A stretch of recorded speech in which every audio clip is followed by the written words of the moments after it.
ورحمة الله وبركاته.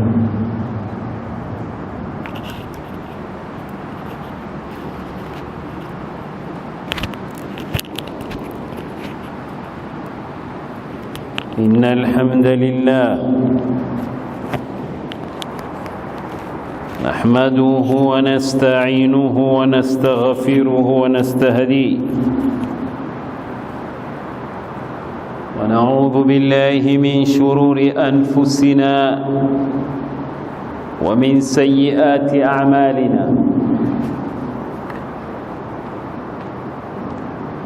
من يهده الله فلا مضل له ومن يضلل فلا هادي له. وأشهد أن لا إله إلا الله ولي الصالحين،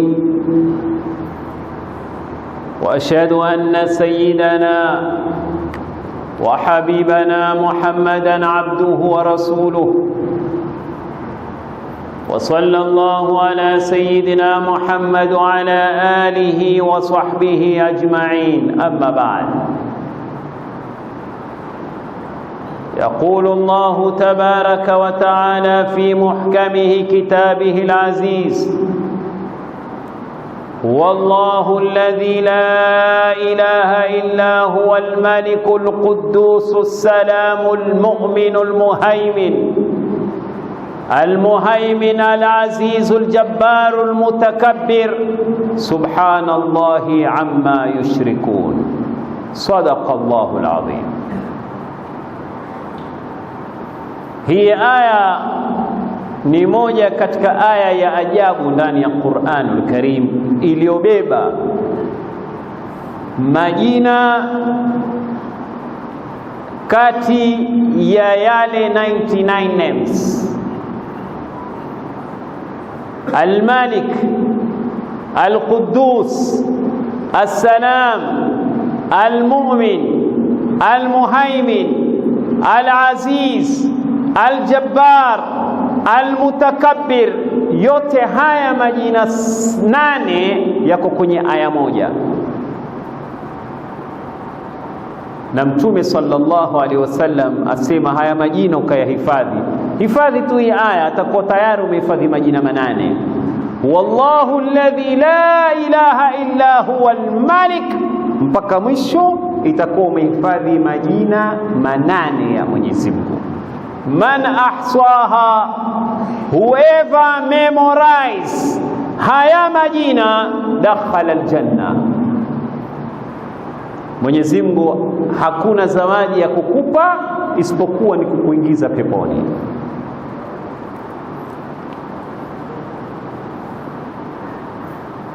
Haya majina 8 tutatoa jina moja, Al-Muhaymin, ndiyo katika majina kati ya 99 names ambayo kwamba twamzungumzia Allah tupate kumjua.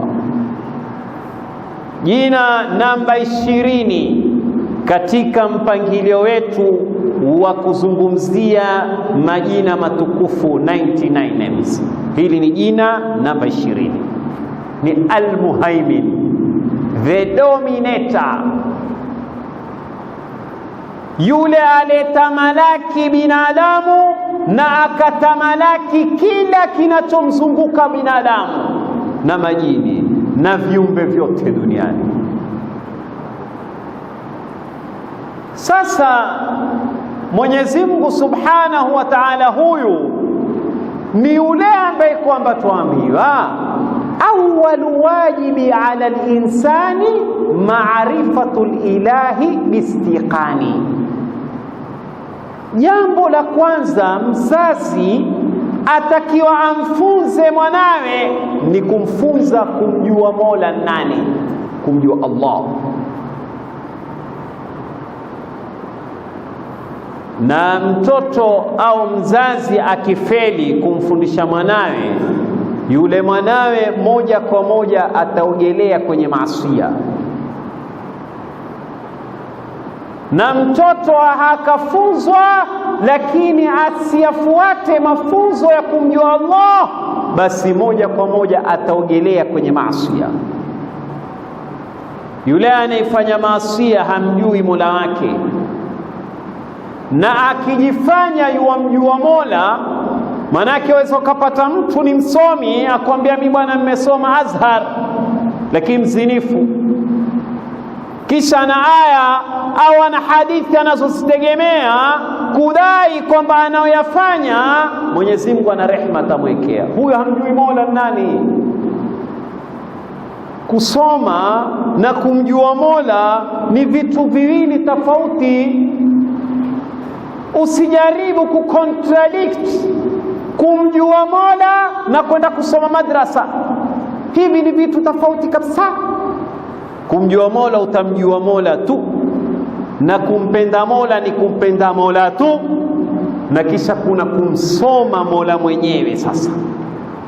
Sasa sisi kwanza watakiwa mjue tu kwamba mimi kuna aliyeniumba, Al-Muhaimin, huyu the dominator. Kisha sasa kumsoma ni kama hivi sasa tusoma. Haya yatakuja baadaye, ya kwamba baada ya kushamjua kuna Mola wangu, sasa huyu Mola wangu katika haya majina ambayo kwamba atuambia mwenyewe faduruhu bia, yatumieni haya majina.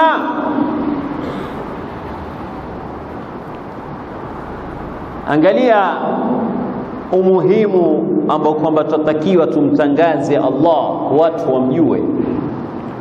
Katika gazeti la leo ni Disemba tarehe 17, 2021. Katika gazeti la leo nimeona kwenye Standard, gazeti la Standard, kuna picha ya watoto 10 wasichana wa 13 years na 14 years. Hawa wasichana 10 walifariki baada ya mwanafunzi mwenzao kuchoma dom Moi High Secondary iliyoko Nairobi. Ilichomwa na msichana mmoja aliye na miaka 14.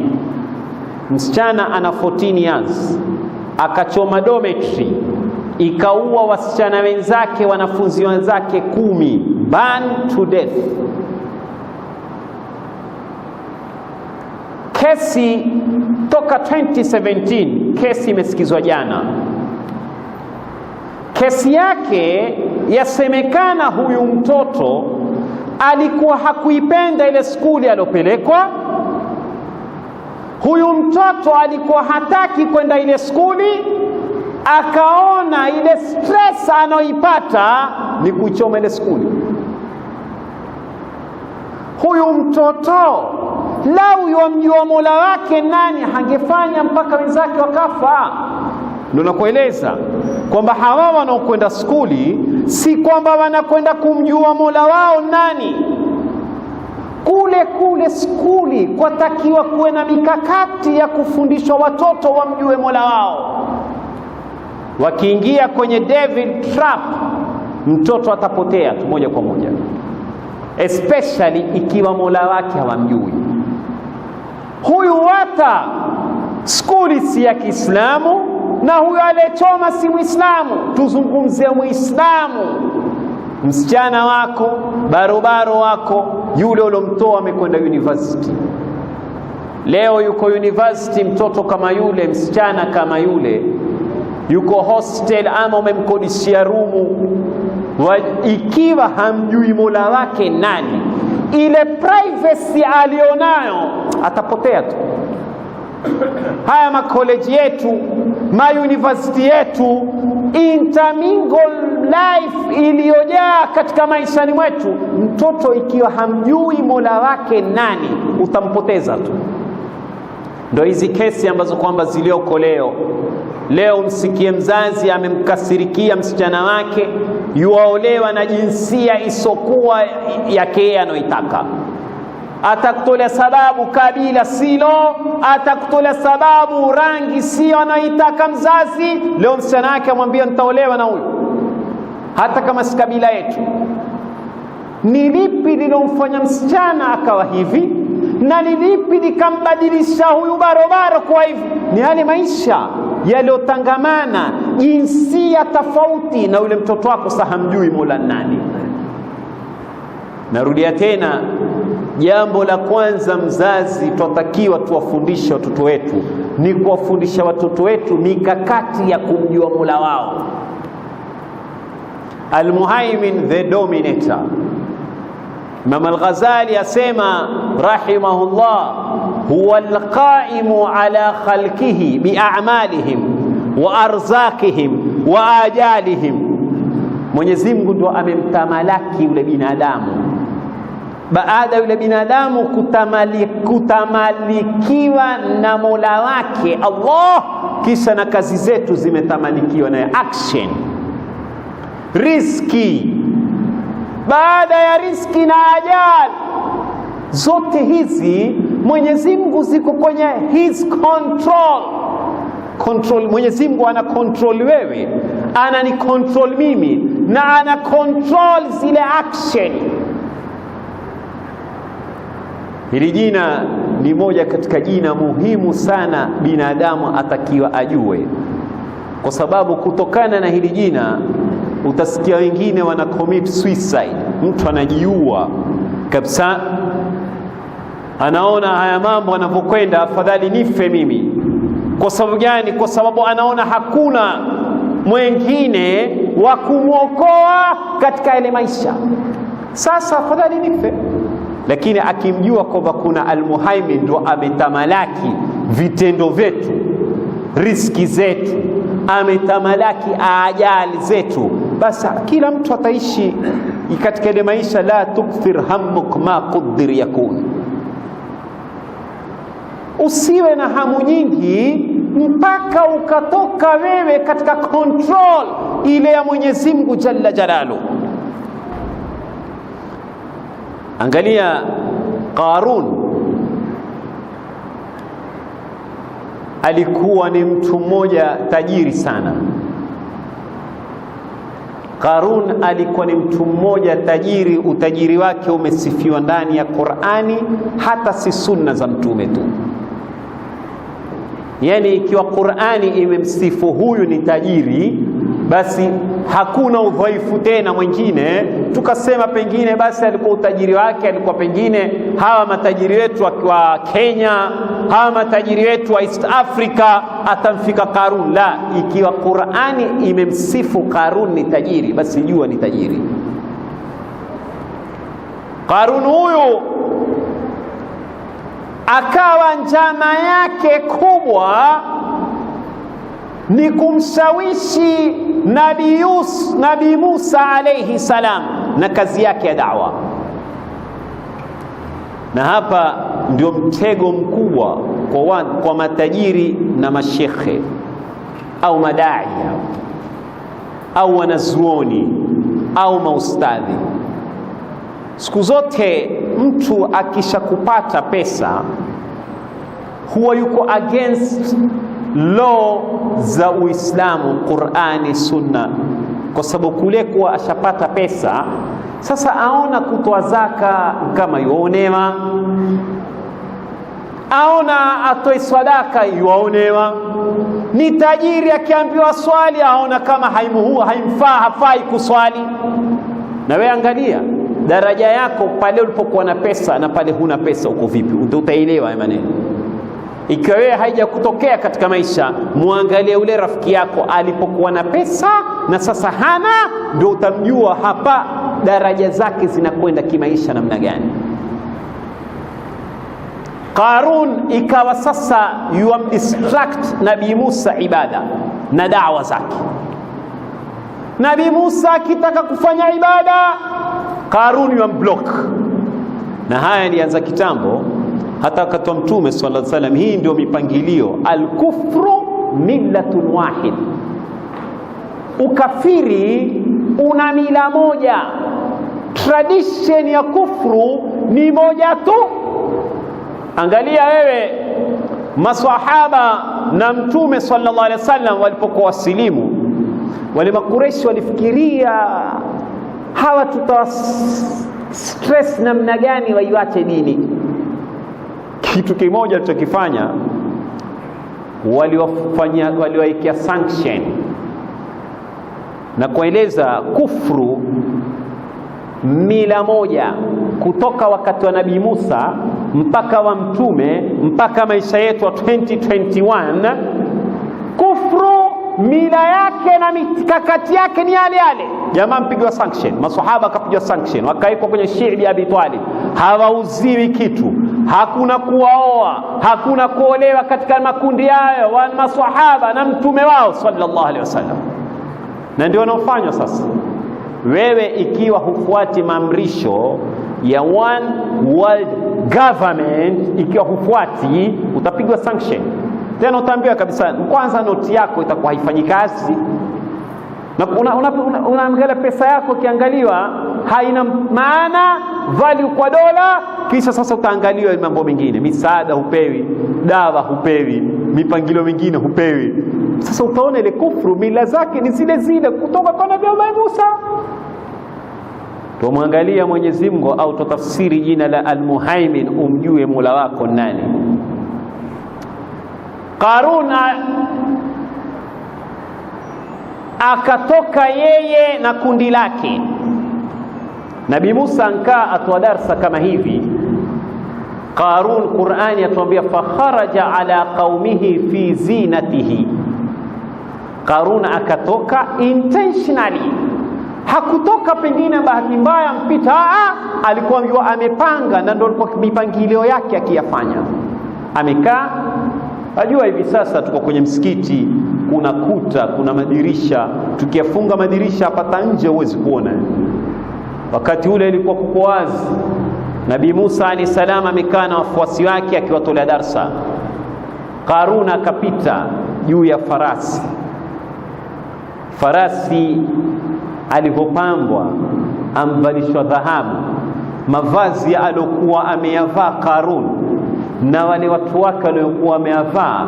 Sasa akawa wamzunguka ile darsa ya Nabii Musa alayhi salam. Sasa kila kizunguka, wale wasikizaji wakawa hamwangali tena Nabii Musa, waangalia yule Qarun na yale mazuri, wakijiangalia wao walivyovaa, sivyo waliovaa Qarun na wale watu wake. Wajua kila tajiri wana kikundi chake.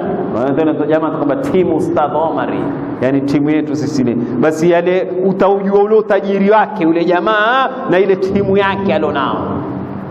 Qarun naye alikuwa na watu wake, wale wafuasi wa vile walivyovaa, wale Waislamu waliokuwa wankaa wasikiza darsa, wakawa sasa waangalia, hawashughuliki tena na Nabii Musa, hawamsikizi tena Nabii Musa. Sasa ikabidi anyamaze, akiangalia mwangalia Qarun, na yeye sasa Qarun yamsawisi wale watu wasisikize. Jamaa walipokuwa washawishika, yuriduna alhayata dunya, Mwenyezi Mungu siwasema katika wale Waislamu waliokaa kwenye darsa ya Nabii Musa, wakawa hao wale katika ile grupu, kuna watu walikuwa wapenda dunia. Na tunao katika sisi hapa, tunao kati yetu sisi, aidha utapenda dunia au utapenda akhira.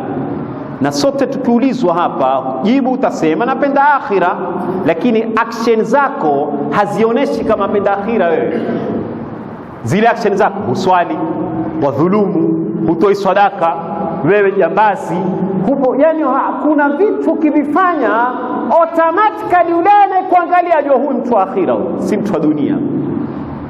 Sasa Nabii Musa, wale Waislamu waliokuwa nao, kuna kikundi, kuna wao mmoja katika wao wakawa wataka dunia.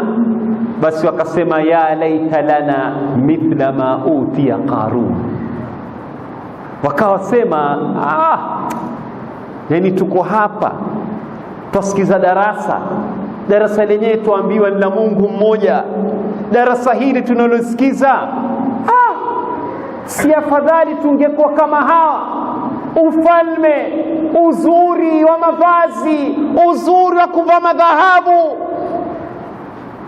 Hawa waliosema haya, Mwenyezi Mungu asema hawa walikuwa hawana, yani ni watu hawa wataka dunia, hawataki akhira. Na hii ndio nadharia Mtu yoyote anayoitaka akhira hababaiki na entertainment za dunia kabisa.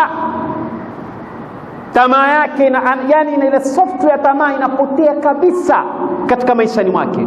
Hana haja ya mambo ya kidunia kabisa. Yule mtu alotagua maisha ya akhira.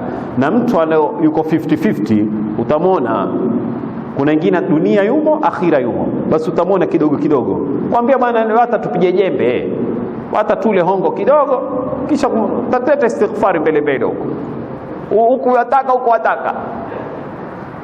Kuna wale ambao kwamba hawana haja na dunia, wale maisha yao ni mengine bwana.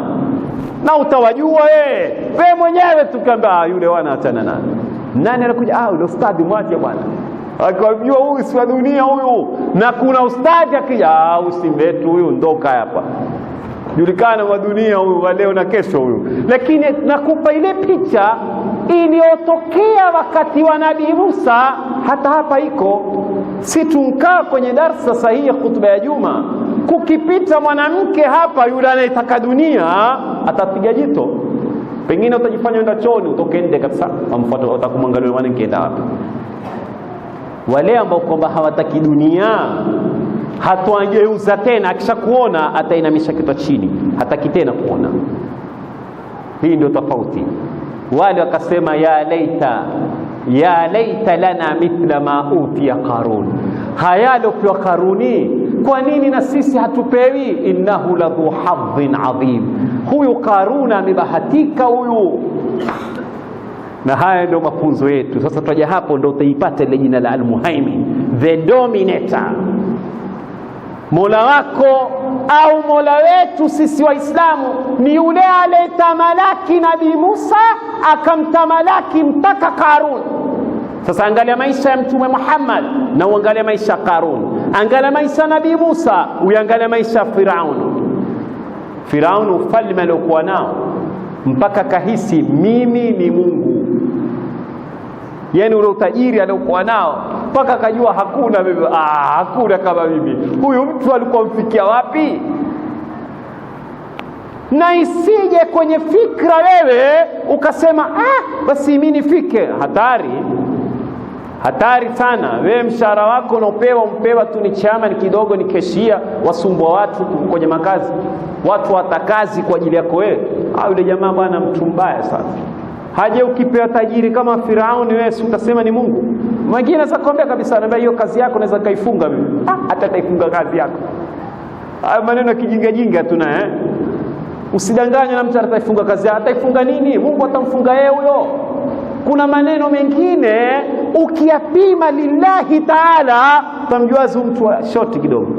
Ni ulevi wa kile cheo umemjaa. Sasa aona aweza kufanya lolote, hajui kama kuna Mola wake the dominator aweza kufanya yote. Yeye akwambia yeye hajui kwamba Mwenyezi Mungu anaweza kumkotisha ile kazi. Na ndio watu naona mausiesi, mauspidi, magavana, maraisi, prime minister, si ndio wenye cheo cha dunia? Lakini waangalie pale wanaporetire ama wametoka kwenye ile kazi, uone hakuna wanyonge kama wao. Kwani tumeona ngapi? Iangalie nchi yetu tu ya Kenya, kutoka urais mpaka kuja Daniel Toroitich arap Moi alikuwa above the law, lakini alipotoka alikuwa yostakiwa kotini. Angalia Mwenyezi Mungu anapogeuza ile mambo yake. Hii ndio mambo ambayo kwa Mwenyezi Mungu anatuletea. Na mimi nakupa mifano. Wewe unaiswali, wewe unaitaka akhira, usione kwamba huku kwenye dunia Mungu hayuko. Mungu yuko kote kote. Hawa jamaa wakawa hawataki kukaa tena kwa Nabii Musa, wakamfuata, walitoka msikitini wakamfuata Qarun. Qarun kama alikwambia njoni huku. Na hii ndio tabia, ndio nakwambia tena, ni tabia ya kitajiri, wale wenye kibri. Aweza kaja tu hapa nani msikiti Ustadh Omar, ndio ni mswali msikiti fulani hapa, kisha na shilingi 50 za tukutuku ili watu wasije tu huku. Haya ndio yale Abraha Ashram alipotaka kuvunja Kaaba, ni wivu tu. Lakini wale ambao kwamba Waislamu sisi tunatakiwa tuione ile nadharia ya kwamba sisi hali tulionayo tuko kwa Allah. Maadamu kwa Mwenyezi Mungu, ndiye Al-Muhaimin. Pale mwisho wako wa subra ndio yuko Allah. Hawazungu watuambia sisi tumeumbwa na sperms, na Qur'ani atuambia tumeumbwa na sperms. Wazungu wakaendelea kutuambia kwamba hizi sperms hizi ni vyakula, au binadamu akiumbwa au mtoto anayetoka, mtoto unayemjenga kwa zile sperms ni vyakula unavyokula, kula vyakula vya rutuba. Vyakula vile vinajenga sperms. Sperms zile kuna genes, sperms zile kuna chromosome, sperms zile kuna DNA. Chanzo cha ile sperms mwisho wamfika kwenye atom. Atom ndio dharra, mithqala dharra ni atom. Elimu ifikia pale kwenye atom. Sasa hapo kwenye atom ndio kuna Allah. Pale mtakapofikia ndio Allah yuko. Wewe si una shida, basi ile shida ulionayo subiri pale mwisho. Sasa afadhali nende kanisani mimi, hapo ndio kuna Allah. Hapo zuia tena kama masatu, utaona mambo yabadilika. Lakini ikiwa waitaka dunia utasahau wewe na sheitani atakughuri, hapo utaona afadhali nife. Sasa pale wajinyonga, pale miguu ya piga pale ndio waona different. Sasa huyo ndo Al-Muhaimin, yuko kule mwisho ndio ana dominate. Angalia katika mpira, katika football kuna player of the match. Wenyewe usema huyu player of the match, uwanja mzima ndio anayezunguka ule mpira, ndio anayecontrol yeye. Mfano huu na ukupa ndio Mwenyezi Mungu, ndio the dominator wetu sisi. Ikiwa sisi tumetoa dominator, yule anayedominate katika ile kiwanja, na Mwenyezi Mungu ndio anayedominate katika maisha ya binadamu. Sasa isikupitikie siku zote ukawa uko kwenye ibada ukaona Mungu akutupa. Na angalia, kuna mtihani Mwenyezi Mungu, mitihani yake ni ajabu. Ukikaa kwenye nadharia ya akili ambayo kwamba si ya kidunia, ndio utaona tuonewa. Muangalie yule aliyoko karibu sana kwenye ibada, ndio utamwona maisha yake duni. Na utaona yule ambaye kwamba hana haja Mungu, mzinifu, mwaji tembo, mlaji miraa, ukiangalia utaona maisha yake mazuri. Akili yakupa hivyo ni akili ya kidunia hiyo, lakini ukiwa na akhira utamjua huyo ana mpango huyo. Wewe angalia tu yule mtu ambaye haswali kabisa, ndio utakaa na wengine, ukishetani atakuingia, ni shetani yule atakuingia, dona kwa nini ni swali? Huyo haswali na mambo mazuri. Na haya ndio anampelekea mpaka yule tajiri. Jamaa angalia saving yake, ashaletea ile karatasi yake, ashaangalia transaction zake, saving ishapita mwaka, anao kijimilioni 1.5, anao 700,000, hata kuitwa zaka. Afikiria mimi nitoe zaka, huyu mwenzangu kafiri ana pesa kama hatoi. Mbona Mungu anionea? Unajua akili itakuja hivyo. Sasa ni mfano huu wa Karuni ndio huu tuliona sisi. Sasa wewe unasiliasi kutatiza. Wewe mkaa mwangalia mpira, mfano mdogo tu. Waangalia mpira wewe na wenzako. Wengine watainuka enda kuswali. Wewe sasa kwenda kuswali mpira pale, waona nikiondoka mimi, kisha utaangalia wale wengine hawaendi kuswali, wajiona naye afadhali mimi si swali kabisa. Hapo ndo potea wewe. Lakini waona mimi nikitema haya miraya, nikienda kuswali, waona nitapitwa. Utapitwa nini? Tema swala muhimu kuliko unawafanya wewe. Jamaa, mpaka sijui kama tuelewana. Usiokona naingilia mpira, ukona naingilia miraa, na kueleza wewe. Palile shetani anapokughuri ukajiona ni duni katika kufanya ibada, pale zindukana haraka, ujue hapa ndio Mungu yuko. Sasa Mwenyezi Mungu ndio dominator katika action zetu. Hizi action zetu tunazifanya harakati. Action gani? Action ni driving unaifanya. Action gani? Ni hizi kazi unazozifanya. Wewe ukisema busy, hizo busy zako anaweza control ni Allah, si mwingine. Wewe waweza ukajenga nyumba, si mkopa. wallahi maisha magumu. Sasa angalau maisha, sasa angalau upate ploti ushapata, basi wallahi angalau alhamdulillah, basi mpate na nyumba ushajenga. Sasa nyumba ushajenga unit 3 huku nyumba 4. Sasa unkaa wapangaji hawaingii. Mungu ploti ankupa, Mungu nyumba ankupa, wapangaji hakuna, na Mungu akutupa. Usahau zile mbili, uko kwenye mbele. Sasa wewe una Mwenyezi Mungu, haya washaingia pangaji, alhamdulillah, pangaji wameingia. Kesho asema pangaji gani hawalipi renti? Udu almuhaimin huyu Mwenyezi Mungu Subhanahu wa Ta'ala ndiye anayedominate mambo yote haya. Sasa wewe unataka Mungu akusahau, lakini usahau Mungu plot yankupa, Mungu akakujalia nyumba ukapata, wapangaji wameingia, sasa hawalipi renti. Sasa shida ya nani? Shida si ya Mungu, shida yako. Hapa ndio nakuleta kazi umpata. Wallahi alhamdulillah, kazi imepata. Alikuwa nataka kazi ya county, hiyo umepata. Kazi ya county ndio kazi ambayo kwamba unajua una kazi ya serikali, hiyo umeipata. Sasa baada ya kuipata sasa una complain, wallahi miezi 4 hatujalipwa. Ndio Mungu akufanya nini? Kazi si umeomba ile uitakayo upewa, lakini bado unaona kila siku. Mwenyezi Mungu Subhanahu wa Ta'ala akuonesha kila siku sisi tumhitaji yeye, si yeye atuhitaji sisi. Sasa leo ukishapata kazi unaona huna haja tena na Mungu kabisa, na ndio hapo ndio unaanza kupotea Hapo ndio unaanza kupotea. Hutomkumbuka Mungu mpaka kazi kibarua kinkutoka, kile kazi imekutoka, ndio pale sasa mwana binadamu sasa ndio anamkumbuka Mwenyezi Mungu Subhanahu. Action zetu ametamalaki ni yeye, tumhitaji yeye, na ikiwa kuna matatizo kwenye zile action zetu, basi turudini kwake. Riziki zetu anazipanga ni yeye Mwenyezi Mungu Subhanahu wa Ta'ala, yuatupa kwa kadri yetu, kwa kipimo chetu tulicho nacho. Ile riziki unayoipata ndio kipimo chako cha maisha. Leo ukisikia CEO yalipo 10 million, ndio kadri yake iliyopangwa, si kwamba nsoma sana. Ndio kadri na kipimo chake alichopewa. Wewe ni kibarua 250, mara 300, mara 400, shukuru Mungu, zuia hapo. Usikae ukaangalia gazeti anazolipwa CEO ukaona mwanangu afadhali na mimi nimsomeshe. Utamsomesha, atakuwa na degree, atakuwa na masters, kisha atapeleka mkokoteni, kwa sababu Mungu amempangia huyu mwisho wake atapeleka mkokoteni. Sasa atakaenda university, atarudi huko mwisho. Hivi vipimo usiwe navyo katika dunia kabisa, usiwe navyo. Wewe kuwa na kipimo kwamba Mwenyezi Mungu ndo ana control haya mambo. Sasa leo kibarua kinkutoka, Mungu asikupangia mengine, riziki yaja, ndio ana control.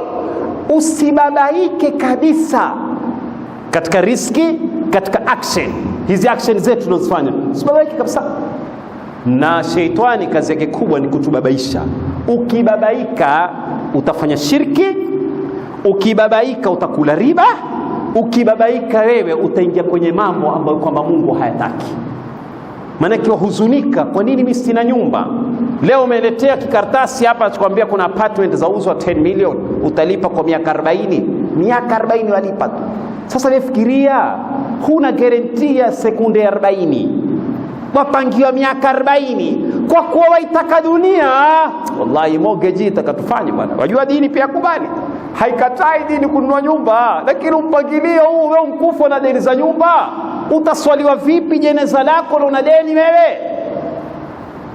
Kuna vitu vingine hata yale madeni mpaka upime deni hili kilitukua la miezi mingapi. Jamaa kwambia hili deni miaka 10. Miaka 10 miaka 10 ule marungu kwa Mungu mpaka ishe miaka 10. Wewe angalia sheria yetu ya Kiislamu, ukiwa na deni ukufa huswaliwi. Sasa tuko ile example, jeneza ninkuja hapa sasa, baada hiyo sote tusikuswaliwe, utazikwa vipi bila swali? Ni kuonesha kama unakufa kwenye mila isiyokuwa ya Kiislamu. Tuchungeni hapa tunapokwenda kuingia kwenye madeni, tunapojiingiza huwa tujiingiza mahali ambapo kwamba huwezi wewe kulifanya ile jambo. Wataka gari standard yako ya baskili unazo shilingi 15,000, lakini una lazima ununue gari ulipe pole pole, na huna mpangilio gari, kae tu nyumbani starehe basi ukae. ujiingize kwenye madeni. Sisemi tusikope, tuelewane jamaa. Mimi nazungumzia masala ya kuwa Mwenyezi Mungu waona yuwakuonea, sasa wajistress kwenye madeni. Maana kwa hisiwazi kwamba hili deni nilotukua wallahi siliwezi, wahisiwazi ikiwa ni pushing ya mke ni yako mwenyewe, Allahu aalam. Mwisho kumalizia, Mwenyezi Mungu ni al-Muhaimin, the dominator, anayedominate ni katika ajali. Angalia tu katika masala ya health yetu, ukiwa mgonjwa kuna babaiko shetani anamtia yule mwanamume au mwanamke. Ukiwa mgonjwa yeye waanza kubabaika, na wewe ndio utaangalia, utakuona utakapobabaika. Ndio ukaona ndugu zetu hivi sasa karibuni uone watu waenda kwa pasta ametangaza na miujiza katika dini yetu ni ya mitume peke yake. Lilanbiya mu'jizat wa lilawliya karamat, miujiza ya mitume. Pasta au mwingine yote akisema na miujiza, huyo amejiweka kwenye stage ya utume. Kwanza kwenda kwake ni haramu. Sasa fikiria lipi linalomfanya huyu akaenda kwa yule kanisani, akaenda kwa yule pasta? Kitu gani? Ni ushawishi ambao kwamba hajamjua al-Muhaimin nani. Yule ikiwa yuatibu ana miujiza, huyo anempa miujiza nani? Na huyo Allah ndiye anayetuambia kwamba tende ajwa ni dawa ya kila aina ya virus. Virus yote haitoboi kwenye tende ajwa. Lakini hukaa ukafikiria ukaona kama maneno ya mtume ya urongo. Astaghfirullah. Ajwa wazungu watuambia tudunge injection 2, kisha kuna ya 3 booster inakuja. Mtume kwa bakula ajwa hizo sio Omicron, sijui vaccine COVID-19 zitatoka hizo, huamini? Haya, ongeza na maji ya Zamzam. Maji ya Zamzam haya msioni kama maneno ya mtume. Hii hadithi hebu tuichunguzeni. Lakini huku kwenye booster hatuna mushkili nao sisi. Na hapa ndio pale tumtoka Mwenyezi Mungu Subhanahu wa Ta'ala, tuingia kwenye mahali kwingine ambapo kwamba hatakiwi. Na kisemi hivi ukasema ustadhi hataki biashara za madaktari ama za hospitali, mpaka nikueleze uelewe hospitali mwingine na tiba ya mtume nyingine. Leo kimwona mtu amekwenda kule, leo akwambia bwana mimi nina magonjwa naanguka kila siku, sasa afadhali nikienda kwa pasta. Mbona ukiwa na sukari uende kwa pasta? Wewe diabetic uende kwa pasta? Akili yako imekupiga kwamba haya maradhi ya kawaida, tadunga sindano, utakula tablet. Lakini anguka waiona si ya kawaida, haya ya ushetani. Hata hizi sukari, diabetic, hypertension, ushetani huu. Kansa ni magonjwa ya kishetani haya, mimi nakwambia mimi. Ukibabaika wewe ndio pale utatoka kwenye mpaka. Lakini jua kwamba huyu mwenzangu na ile nakuja pale, mwenzangu umemwona anasiha, atembea, ampanda gari washuka, wewe huwezi. Mwenzako yu ala halua, ukiangalia yu ala kila chakula, wewe mkatazo usile vyakula vya sweet. Waona kama Mungu amkuonea, lakini pale ndo kuna Allah. Hapo ulipo wewe ndio Allah amefika. Zuia kidogo, utaona mabadiliko, utabadilika. Lakini huyu Mwenyezi Mungu Subhanahu wa Ta'ala anapotuleta kwamba jueni haya, ni kwamba Mwenyezi Mungu ajua mkinijua mimi matatizo yenu yameisha. Haya matatizo yote, narudia tena, shida yote ya matatizo tulionayo ni kwamba hatumjui Mola wetu. Awwal wajibi ala al-abidi ma'rifatul ilahi bitawhid. Na nizungumza na nasema tena na narudia tena, sisi tuliozaliwa Uislamuni ndio tutakiwa tumsome Mola zaidi ya wale wa non-muslim wataka kuingia kwenye dini. Sisi tunajifanya tuna advantage ya kwamba mzaliwa Muislamu wamjua Mola sana. Humjui. Kumjua Mola mambo mengine, ni somo lengine. Sisi tuchukulia advantage kwa kuwa ni Umar, Uthman, Umar. Alhamdulillah, babu yangu Muislamu. Vipi simjui Mola? Humjui. Ndio wazini wewe. Wewe wala riba kwa sababu Mola umjui. Nao wamjua kwamba hivi sasa dakika hii minafa, wallahi hatungefanya mambo. Lakini Mwenyezi Mungu anasema takufa. Takufa tu, hujamini. Unajua hayo maneno tuwasema, lakini zile action zako zaonesha kwamba wewe hujamini. Lakini kuna action fulani ukiziona utajua. Imam Sha'rawi rahimahullah, nyumba yake aligura kwenye nyumba karibu na makaburi. Basi akaulizwa, manake alikuwa jamaa mwanachuoni kama huyu, kwa nini haendi akakaa mahali kwenye mavila, kwenye mabichi, kwenye hiyo ndio fikra tuliona. Basi akaulizwa, kwa nini hutoki huku kwenda kule? Akasema, hapa mimi nina jirani wazuri sana hapa makaburini, hawa majirani wazuri sana. Asema, kwa nini majirani wazuri? Watu wankufa, kunao hako majirani wazuri. Asema, hawa hawaniudhi, majirani hawa hawaniudhi, hawa ndio watu walikuwa wataka akhira. Lakini wewe ukipima ile akili tu, kwa ustadhi kaina ustadhi hivi, atajaribia mipango, ataniomba sijui hana chakula hana nini, huyo ustadhi ndio atakupeleka peponi. Lakini wewe ustadhi anatadhiki, ataniomba, hata hana mshahara ustadhi. Yule ukimwangalia ustadhi, yule ustadhi ukimwona na dhiki ndio kanaye. Hii ndio sunna hii. Kuna itakaye sunna hii ya kukaa kwenye na maskini. Jamaa kwamba afadhali nikae na tajiri bwana, makontena 2 billion 10 million, huku ndio utapotea wewe. Mafunzo ya Mtume, kana ule maskini ndio utaiona dunia yenda reverse, haiendi mbele. Pale unapoona kwamba haya sivyo, hapa ndio utaharibikiwa katika maisha. Huyu ndio Al-Muhaimin katika 99 names. Jina namba 20 ni Al-Muhaimin, heading to 99 names. Mwenyezi Mungu atuwafikie. Wassalamu alaikum wa rahmatullahi wa barakatuh.